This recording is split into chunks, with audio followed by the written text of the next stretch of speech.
becoming increasingly anthropocentric, and at that same rate, biodiversity and the health of ecosystems decay.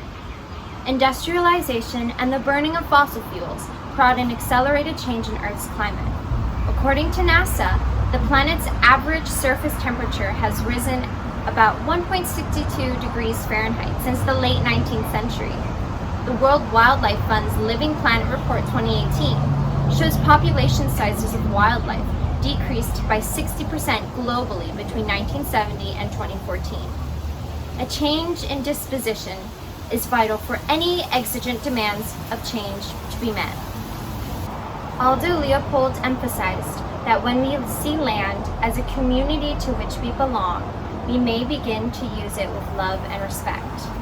The elimination of one's hubris is at the core of environmental ethics, a field of philosophy that studies the interrelation of sentient beings and the natural world.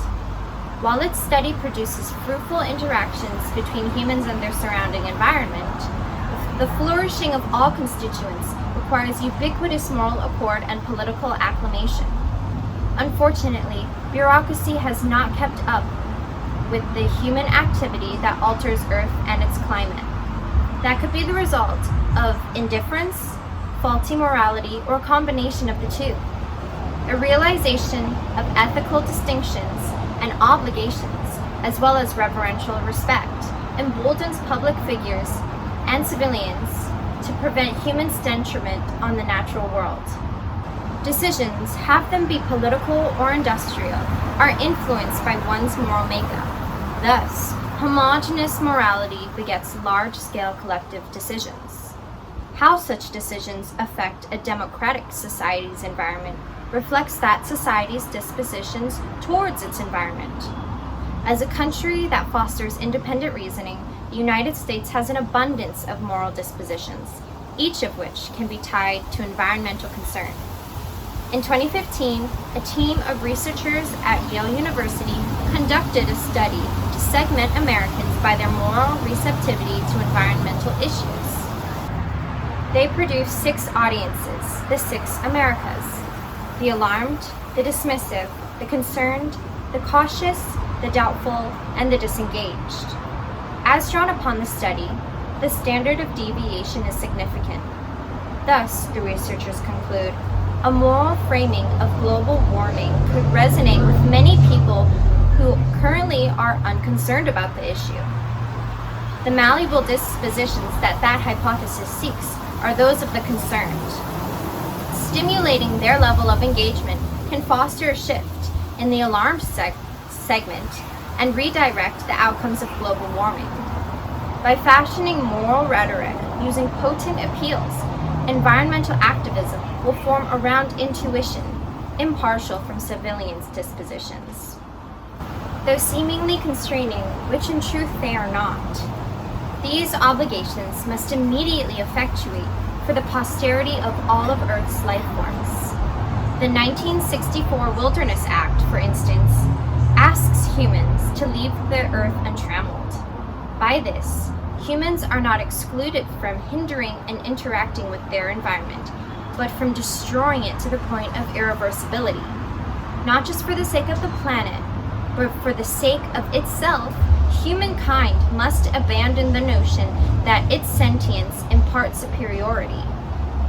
One can disregard or abandon discourse on the intrinsic value of non-sentient life forms, yet depend on them just the same as if they were to adopt the sentiment. It must be realized that human survival depends on every facet of the ecosystem. The protection of wilderness is the protection of self. Though the relationship between humankind and nature can become markedly complex, its roots are amicable. Even the most formidable among the environmental activist community trace their life work back to deep admiration for that of which they advocate for.